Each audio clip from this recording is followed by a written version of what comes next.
I am Zake Angela Luab. And I'm Danel Anbaay. We are here to introduce and discuss about our report, Need Assessment and Learning Theories and Program Design. Need Assessment and Learning Theories and Program Design. Need assessment is a systematic process used to identify gaps between the current and desired state of knowledge, skills, performance, or resources. It is a crucial step in developing effective learning programs, training initiatives, or organizational improvements.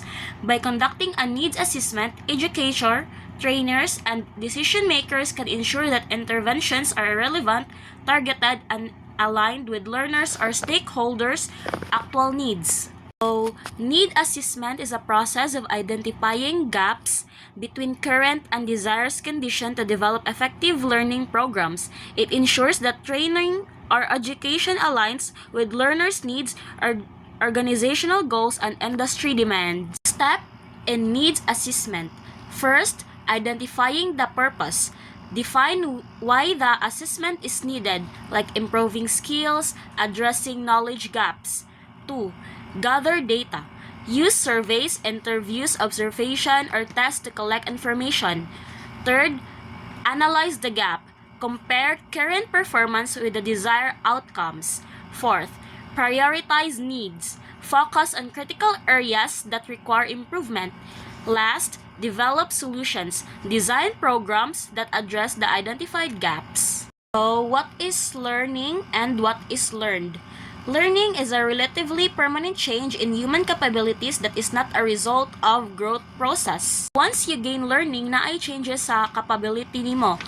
Let's say, in terms of your communication skills. If before you are shy, you cannot able to communicate with your customers or your superiors, but since there is a change that happened because you learn, then that's where learning occurs.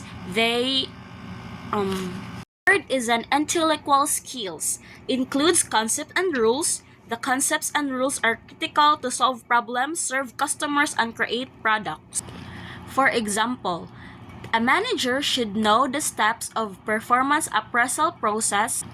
That manager should know how to gather data, how to summarize, how to prepare interview with the employee in order to conduct an employment appraisal. That's the part of intellectual skills. Because if you doesn't have that kind of skills, then possible when conducting an employee appraisal, there might be some objections or there might be some conflict that may arise between the manager and his subordinate. Last is cognitive strategies. Regulate the process of learning. They relate top the learner's decision regarding what employee to attend, pay attention to, how to remember, and how to solve problems. Learning theories. The first is reinforcement theory. Emphasize that people are motivated to perform or avoid certain behaviors because of past outcomes that have resulted from those behaviors. These are several processes of reinforcement theory. Positive reinforcement is a pleasurable outcome resulting for a behavior. Negative reinforcement is the removal of an unpleasant outcome. The process of withdrawing positive or negative reinforcement to eliminate a behavior is known as extension. Punishment is presenting an unpleasant outcome after a behavior, leading to a decrease in that behavior. Next is behavior modification. Is a training method that is primarily based on reinforcement. Types of schedules, description, effectiveness. So first is fixed ratio schedules. Reinforcement whenever targeted behavior has taken place a given number of times. Effectiveness is rapid learning, frequent instances of target behavior, rapid extensions. Next is continuous reinforcement. Reinforcement after each occurrence of target behavior. Effectiveness is same directions of behavior as with fixed ratio schedules but more extreme. Last is variable ratio schedule. Reinforcement after several occurrences of target behavior. Number of occurrences before reinforcement may differ each time. Effectiveness. Target behavior less susceptible to instinction than with fixed ratio schedules. Social learning theory. Social learning theory emphasizes that people learn by observing other persons' model whom they believe are credible and knowledgeable. Social learning theory also recognizes that behavior that is reinforced or rewarded tends to be repeated. The model's behavior or skill that is rewarded is adopted by the observer. According to social learning theory, learning new skills or behavior comes from, first, directly experiencing the consequences of using that behavior or skill, or second, the process of observing others and seeing the consequences of their behavior. Self-efficiency is a person's judgment about whether he or she successfully learned knowledge and skills. Self-efficiency can be increased using several methods. Verbal persuasion means offer words of encouragement to convince others they can learn. Logical verification involves perceiving a relationship between a new task and a task already mastered. Modeling involves having employees who already mastered the learning outcomes demonstrate for trainees. As a result, employees are likely to be motivated. Employees are likely to motivate by confidence and their successful peers. Past accomplishments refers allowing employees to build history of successful accomplishment. Process of learning theory. We have attention, retention, motor reproduction, and motivational process. Attention, we have trainee characteristics, and retention, we have coding, organization, and rehearsal. Motor reproduction, we have physical capability, accuracy, feedback.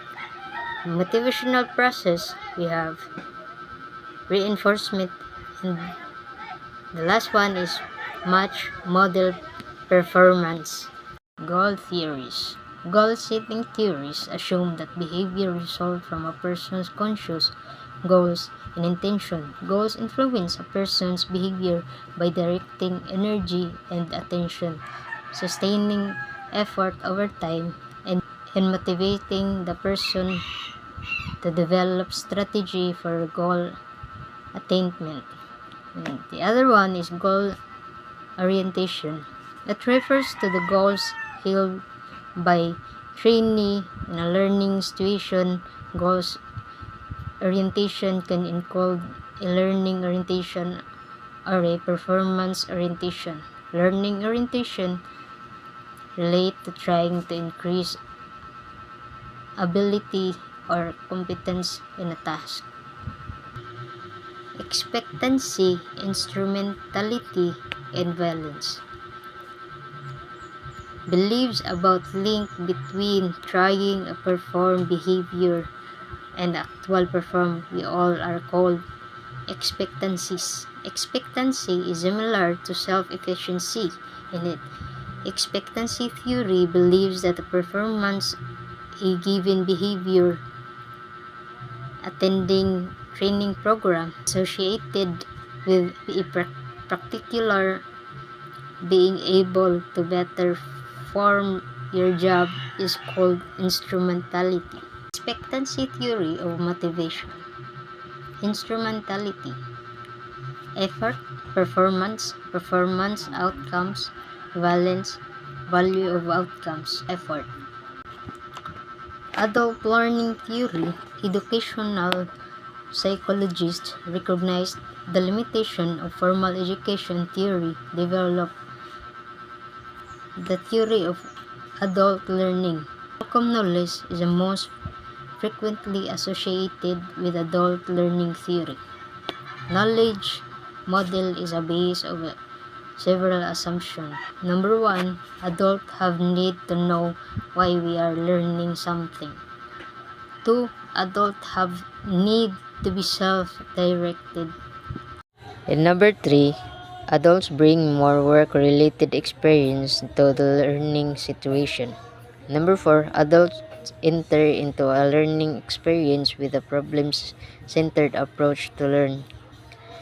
5. Adults are motivated to learn by both extrinsic and intrinsic motivators. Information process theory. Besides emphasizing internal process needed to capture, store, retrieve, and respond to message, the information processing model highlights how external events influence learning. These events include: number 1, change the intensity of frequency of the stimuli that affects attention. Number 2, informing the learner of object to establish an expectation.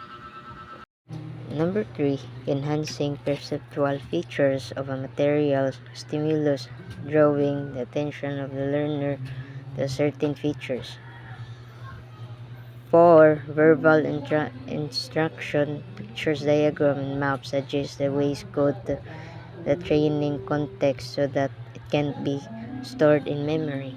5. Meaningful learning context, example, and a problem creates quiz that facilitate coding.